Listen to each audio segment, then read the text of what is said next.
Your next hour's booked because The View is live.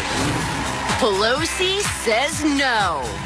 Why the House Speaker claims it's not worth it to impeach the president. It divides the country. Will some of the loudest voices in her party agree with her? Colton goes rogue. The Bachelor sends 2 finalists packing and goes after the one who got away. I think she loves me. Is this sweet or kinda stalkerish? Plus, Cole Sprouse and Haley Lou Richardson on sharing the screen in the buzzed about new movie 5 Feet Apart. And Cole shares how the Riverdale cast handled the tragic loss of Luke Perry.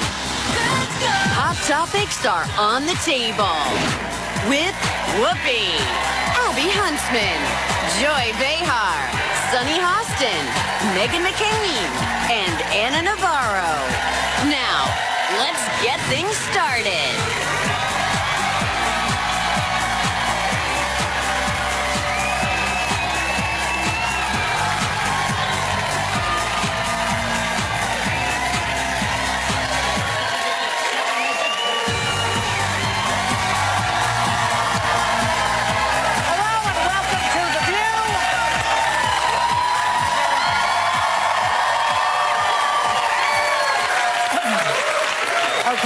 Touch with Whoopi. She's getting her strength back and will be returning to the table soon, so that's good news. And there's the politics going on around us, of course. There are so many pressing issues America's facing right now. And what has Trump spent the last week defending himself against? That he didn't mistakenly refer to Apple CEO Tim Cook as Tim Apple. Listen for yourself. I used to say, Tim, you got to start doing it over here, and you really have. I mean, you've really put a big investment in our country. We appreciate it very much, Tim Apple. Thank you, Donald President. So this was a week ago, and he's still making excuses. Okay? He still says he did it on purpose. He was trying to save time. So why can't he just admit that he made a slip of the tongue? He lied about his wealth, about his height and his weight, the crowd size, about his bone spurs, about how many votes he got. These are all, like, in a way, insignificant. Not the bone spurs, because that kept him out of the Army. I'd go on with this, but we only have an hour show here. So why does he lie about every single thing and double down on them? What is the matter with him? Do you know what this reminded me of? Is I was doing a joke on yourself. Always lean into it. Ted Cruz leaning into him being the Zodiac killer. Just lean into it. We all make mistakes. It's okay. But his inability to make fun of himself is... Why? I would be shocked if he did come out and laugh at himself, because, you know, a little humility goes a long way. We've all had those moments. There was a guy I used to work with whose name was Tim, and I called him Steve for whatever reason. I always thought his name was Steve. And to the point where now then the whole office called him Steve. It became this ongoing joke. We all have those moments. Right. And so I sympathize with him, especially being pregnant. I don't remember anybody's names. I can barely remember the names on this show. I'm Anna. I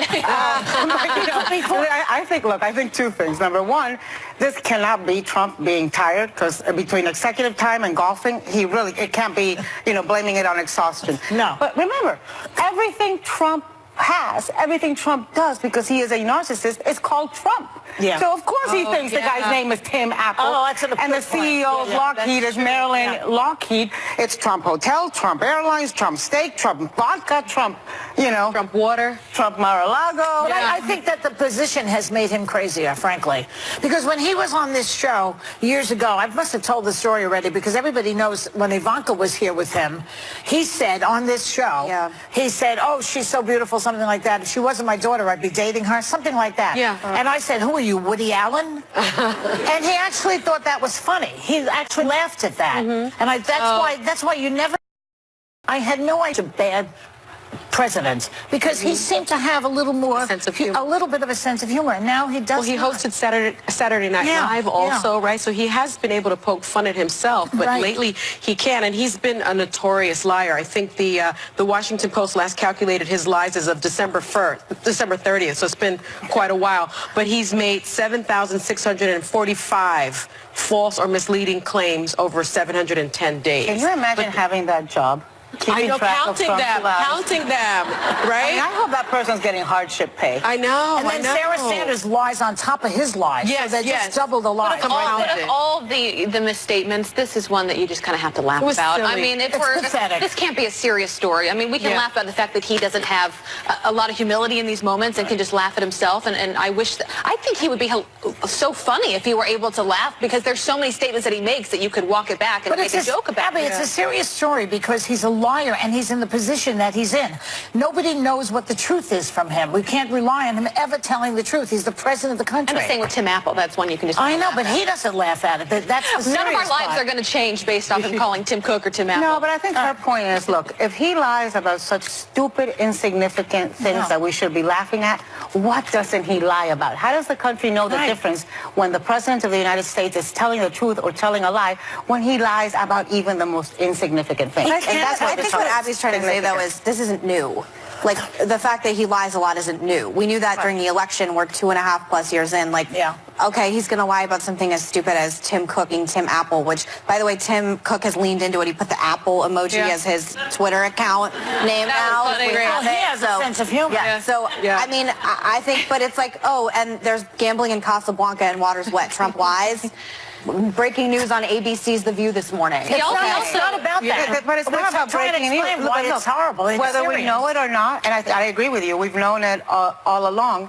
It still doesn't make it normal, and it still doesn't make it acceptable. Explain that to the 46% that approve of the job he's doing right now. I can't explain anything to that. Well, let's do this story. A lot of Democrats are calling for Trump's impeachment. But Speaker Nancy Pelosi isn't one of them. She just told the Washington Post that he's, quote unquote, he's just not worth it.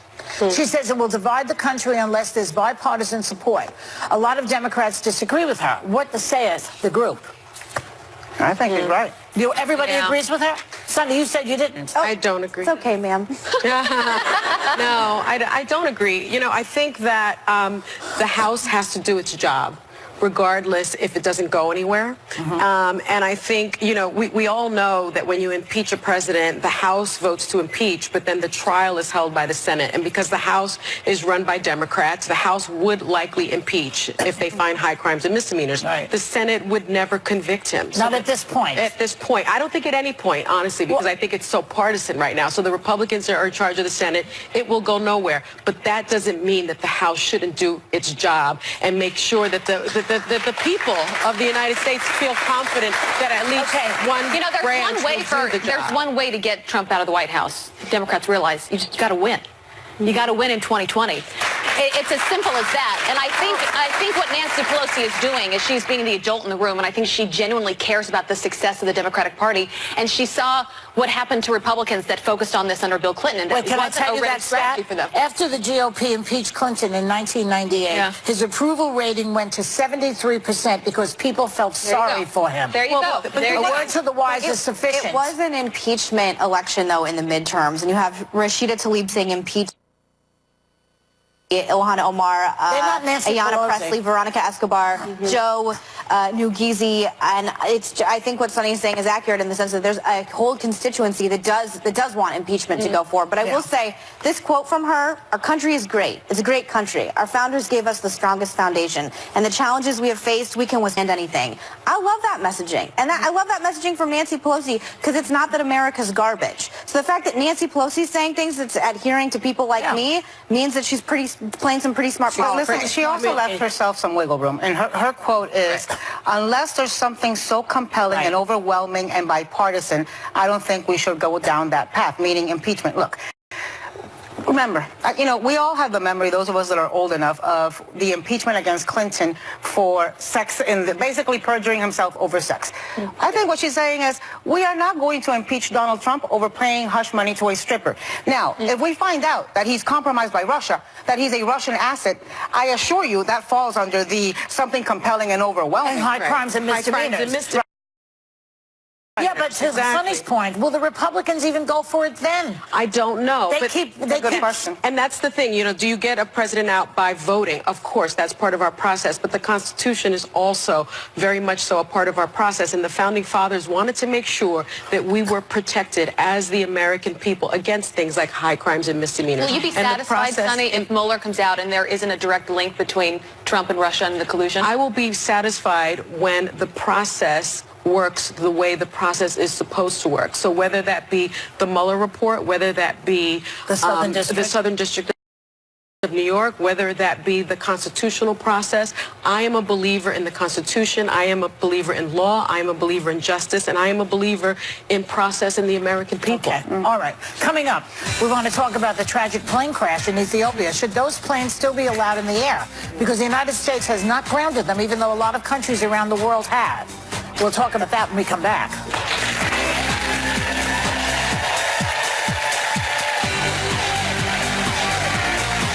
Ooh, watch out, because we have our view.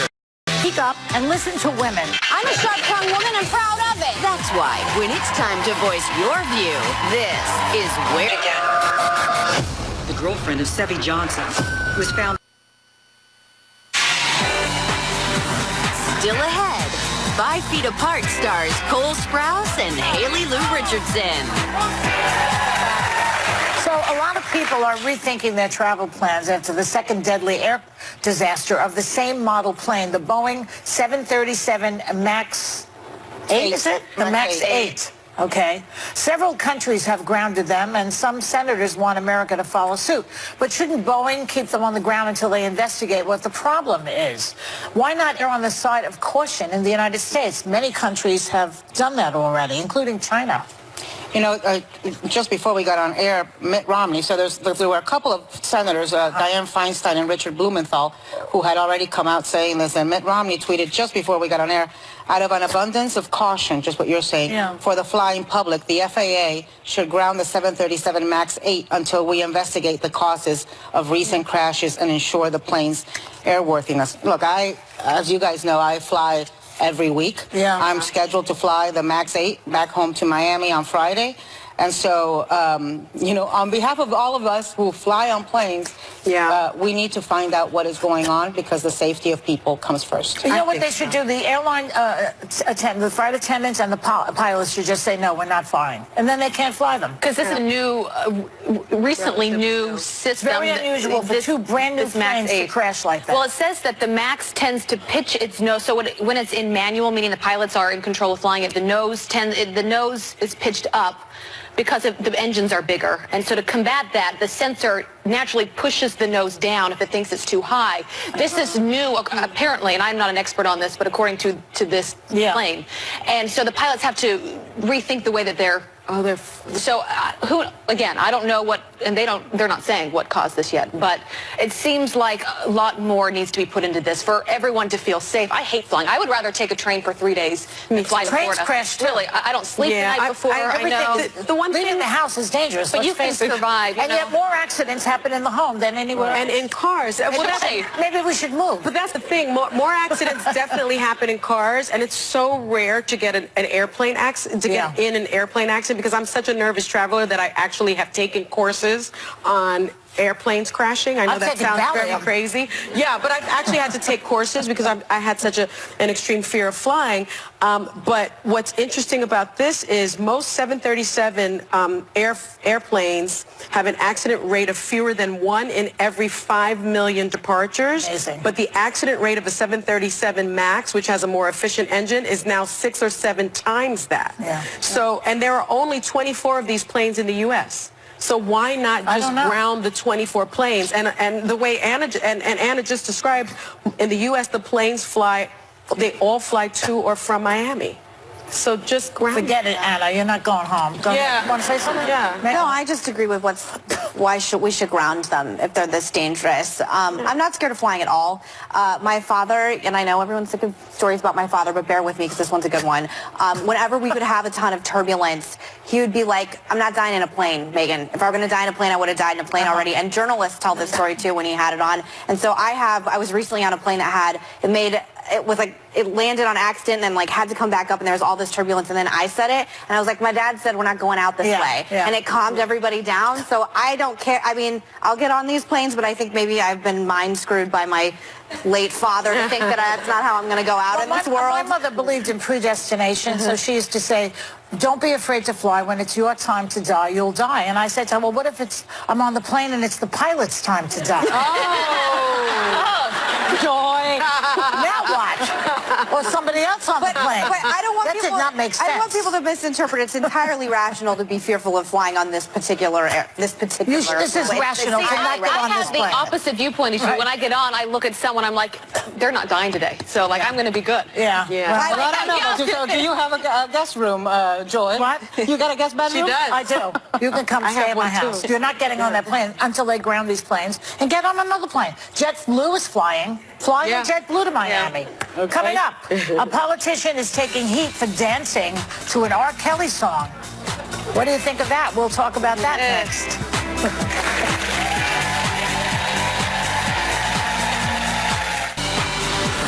Don't commit a technical foul. Get to viewyourdeal.com now. We partnered with vendors for at least half off high-tech solutions you'll use every day. So don't miss out.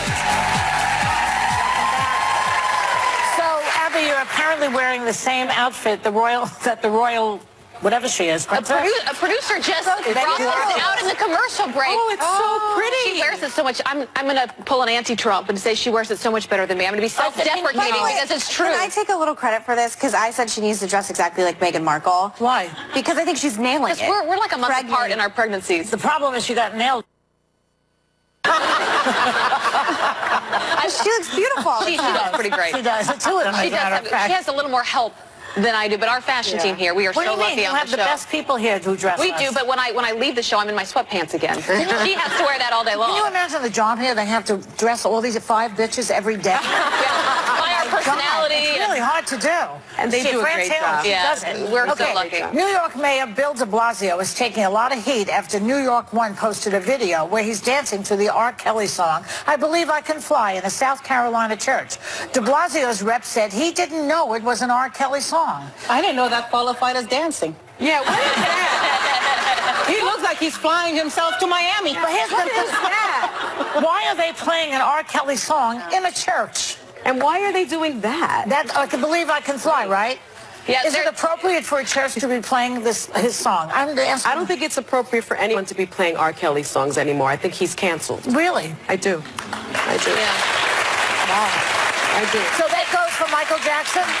Yeah, I mean, but that's nothing new for me. I mean, I speak with my dollar, so if I disagree with a position, I don't support that artist, you know, and it's not necessarily a popular opinion, but I don't go to Woody Allen movies. I disagree. You're more judging against them. No, I refuse to support an artist whose position or behavior I disagree with. So you would never listen to Richard Wagner music then, because he was a Nazi sympathizer? Yeah, no. All right. But this will be the one time that I'm not a de Blasio fan in terms of his political policies, but this is the one time you'll see me defending him. I don't think people should be judged off of other people's bad behavior and the choices that they make. The dancing was terrible. So you don't think de Blasio? No, a 57-year-old white guy dancing to rap music is. But what about the guy that turned on the song? Should we blame him too? Should we blame everyone in that room for dancing to it? I think we've gotten to a place where you can't wake up in the morning and breathe without being criticized by somebody. But, you know, he said, and that's a bad place to be. And I say this as a time when we are so politically divided. If you take the politics at times out of the situation and realize we don't need to personally attack people. You know, if you look at Trump, it's like you can always find a way to make fun of him. But if it were Obama out there, would you view it differently? I always try and look at it that way. Policy aside, just personal attack. But this is not politics. Well, that's this is child molestation. I think, yeah, but this is not politics. I'm talking about de Blasio. No, and he said that he didn't know that the song was an R. Kelly song. That's his most famous song, by the way. Well, yeah, but you know what? Joy and I didn't know. The choir was performing the song. I mean, I don't understand why the choir would perform the song. I mean, the problem is R. Kelly has been front page news for a long time. He abused a lot, allegedly, but he's now been, I think, charged with 10 or more counts abusing young a lot of young African-American women, young women now, but under the age of 13 and 14. And so by supporting his music, he's making money. And that just can't stand in my view. You know, rape is one of the most underreported crimes in our country because victims feel that they will not be believed. Right. And to support a man like that, I think says a lot about our country. We have to stand up for victims in this country. And that's the way to do it. That's the way to do it. So let's say you're in the situation and the whole place is, you know, doing this and singing the song and everything. Should you say, stop, I refuse? Well, I refuse to dance to this music. If you're uncomfortable doing that, at the very least, you don't have to do that, right? You can just kind of be a conscientious dissenter. Pro tip for any politician running for office, if you're not a really good dancer, you probably should just maybe sway a little, you know. I mean, don't eat anything on a stick. Don't, you know, be very careful about the hats you wear, and don't sing or dance unless you really know how to. It's the ones that think they're a good dancer though that are that bad. That's the problem. It's all in your head. Like me, I'm a terrible dancer. I don't dance any place. I'm terrible. I'm the white. Are you like Elaine from Sonic? Exactly, but worse, but exponentially. Doesn't matter how many drinks you've had. Like I mean, duck and cover. You guys start running out of here if I start dancing. All of them. Terrible. Isn't Bill de Blasio like 6'5", man? He can't even hide. I believe I can. I think they should have played "Fly Me to the Moon." Now that one he would have understood. Coming up, The Bachelor is here live tomorrow, and we're going to talk about what happened last night. We'll be right back.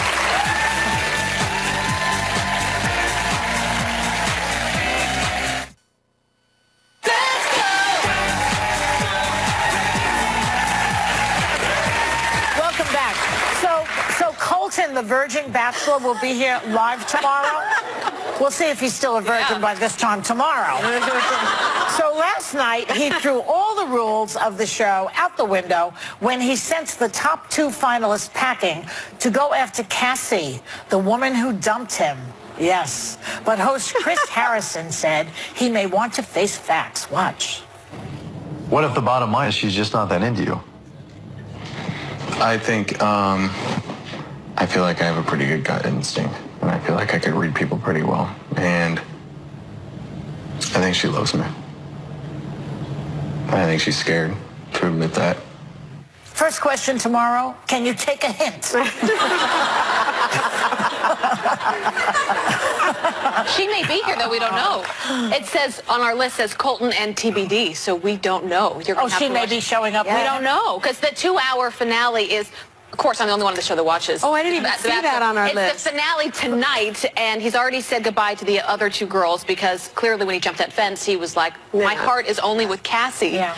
And we are waiting to see if she is going to return the favor and give him another chance. So be on the edge of your seat, people. Can I say the story? So Addie, as you can see, is super fan of The Bachelor. The rest of us, not so much. Joy and I completely on a different planet. So when she said Colton was a virgin, Joy literally thought, what? John Bolton is a virgin? And I said, you know, my hearing's a little off. Children. Well, I was saying, because Scottsdale's in the house, we got some people from Scottsdale, when Ari went on the show and desecrated our state's reputation by dumping a woman on live television. Yeah, I'm still angry about that, Ari. By the way, ever since, remember he came on here and was holding hands with the lady? And I can't stand him. And ever since, and I made our state look bad. Like, all men from Scottsdale are bad. So ever since that happened, I've kind of been done with The Bachelor. And Colton, though, I was talking to my 21-year-old niece, Rebecca, last night, who's obsessed with the show as well. Colton follows me on Twitter, and I don't really know why. He doesn't follow a lot of people on we're Twitter. going to have to clear this so up. So all of a sudden, I'm a big fan of Colton's, and thank you for following me on Twitter, and I'm really excited to hear what he has to say. But when does a Lothario become a stalker? That's the question. Yeah, because he's almost stalking. I took an adjacent lane in that one, sorry. That's all right. Well, I felt sorry for him when the guy says, you know, maybe she's just not into you. I don't know, that seemed... It's the question we all wanted to know, though. Yeah. It's not sad. Because she said it's like, get with the program. Wake up. Really? I don't know. No, I will say. And her father doesn't like you either. But now well, that's the thing. It's almost crossed over into stalker-esque a little bit. Like, he's coming in tomorrow. That'll be nice. Right? I'll be nice. Don't worry, Cole. By the way, he was climbing a wall last week. Oh, no, he jumped the wall. He jumped the wall. She dumped Was him. because He was so angry because she said she had doubts and she couldn't do it anymore. What I will say is defense. She had doubts. I can't She had doubts. And by the way, he may clarify. And the father wouldn't give permission, Bolton right? has doubt. That's what I'm hearing. John Bolton It's not has John doubt. Bolton. Sorry. To clarify, he may be here. All it says is TBD, but we're also told he may be here by himself. So we literally know nothing. If anyone's trying to find out, it's me. by our list, Abby. You Yes. exposed yourself. But I will say, I realized that I needed to marry my husband when I told him we needed a break. Because it was in that moment, and that's when she told him, I can't do this, when he said that he realized in his heart that's the woman that he loved. When you dumped him, you realized? When I said we need a break, I felt like I was going to die. The thought of him not being in my life was the worst feeling ever. No, it's true. And that's when I realized I need to be with this man for the rest of my life. You know what? Tomorrow when the virgin comes here, I'm going to give him a dose of a little psychotherapy. Don't scare the man. Don't scare the Come man. tomorrow, Colton. We'll help you. Don't you feel sorry for the virgin? I'm excited for him. Yes, I do. No, he's about to experience like the best moment of his life. I'm excited for losing your V card. I feel sorry Best for the experience of your life. Okay, I gotta go. We'll be right back. That was Joy's favorite.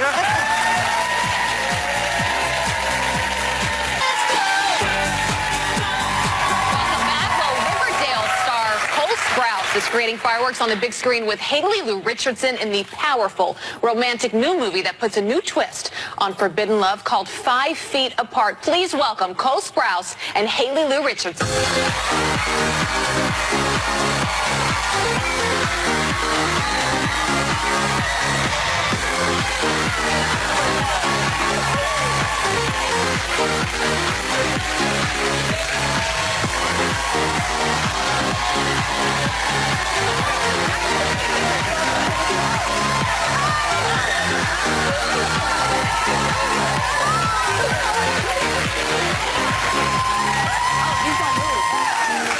I just said to him, you don't have to kiss everybody. Oh, yes, you can. Yes, you can. He said, not unless I'm invited. And we didn't get him because, you know, she's pregnant and I'm fat. We don't have mobility on these chairs. But Haley, I'm so sorry. We were talking about The Bachelor. I didn't realize that we might have spoiled last night for you. Yeah, I was back there like this. But I did, I heard, said goodbye to the 2 other women, and I Apologies. was really sad because I really liked I guess it wasn't true love. No. Surprise. Well, you guys are both busy. Cole, you are incredibly busy. You also play Judge Head on Riverdale. People love you on that show. But I know you from The Sweet Life of Zach and Cody with your twin brother, Dylan. You look different. I don't even know which one I am. You mean there's 2 of you? Yeah, so he's a twin brother. I need just quickly some advice. Pregnant with twins. How much do you love being a What tips can you give me, any? No, after a certain point, they just kind of raise themselves. Please, please, please, please do not be the mother that dresses them the same. Okay, that's Please. good. Did you On behalf of twins everywhere, yes. It was part of our routine for the longest. Do you mean you're your own person? Yeah, it's crazy to think about, but yes. No, yeah, please don't dress them the same. Which one is that one? I don't know. A little scrawnier? I have no idea. I don't know. They identical? Yeah. I'm pretty sure that's young Guy Fieri on the right over there. Yeah, Guy Fieri. So until what age were you dressing the same? Like, did she stop at the time you hit 22? Yeah. When we went to college, we finally stopped. No, it was like overalls and sailor outfits for far too long. See, that kind of empathy is the problem. At least it's a boy and a girl, so I have a little. Okay, yeah. Abby's corny as hell. She's definitely I going know. to do it.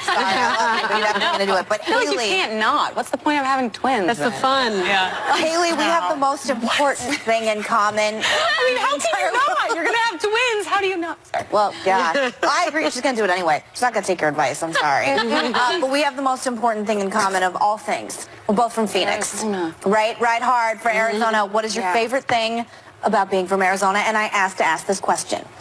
I love Arizona. Thank you. Because Arizona is so cool and it looks like Mars. Yes, it does. Sedona is the coolest place in the world. Yes, it is. And actually, you feel like a Martian when you're Yes. there because Yes, you do. it looks like Mark. Thank you for answering that question for me. I just always want some people from Arizona to know that we love and respect them. Yeah. All right, Haley. So you posted the cutest picture I did. of you and your fiance, Brett, Okay. but you follow it up with 2 more pictures, and we're showing them because we need to understand what's happening there. Yes. So that's 1 picture. That's 2 pictures. Yes. Who was that? Her fiance. Fiance. Let me That's tell the you, thing that he does. that's some pretty impressive suction power. I think he's only with why me they're getting because married. of my cheeks. For real. I mean, like, he loves cheeks. He used to have one of those, like, dogs, you know, what is it called? A French Mastiff or something? With, like, the saggy cheek. And he would do that to his dog. And then he said when he saw me, I Now he reminded him does of it his to you. dog. That's a lot of That's why. So romantic. Isn't it first sweet? sight. Yeah. And you got engaged to him. You guys got engaged Yeah. last year, but you flipped Yeah. the roles. So tell us about that. Yeah, I asked him to marry me.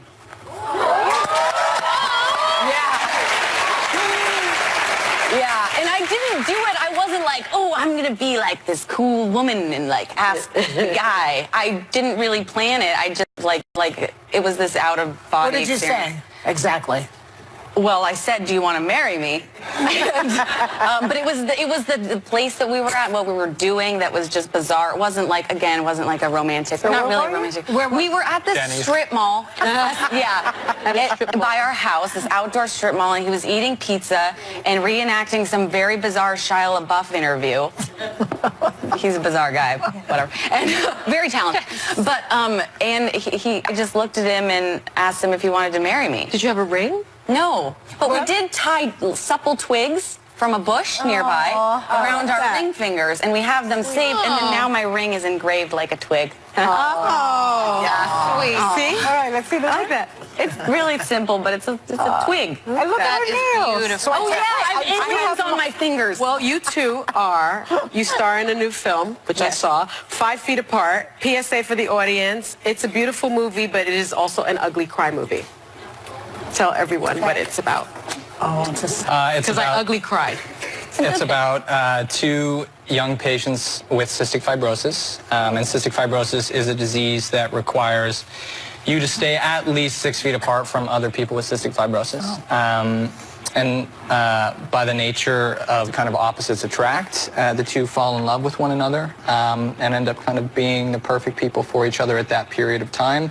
It's ultimately a story about star-crossed lovers and a set of rules that they live within. But one of our mission statements was to really bring an awareness and representation to the cystic fibrosis community. So Yes. it's really An amazing movie. Whew, and the ugly cry. We have the clip. Let's take a look. Do you have a death wish or something? Hey, my lungs are dust, okay? Can you just let me enjoy this view while I can? Do you know how lucky you are to be here? To be a part of this drug trial? How do you know about my drug trial?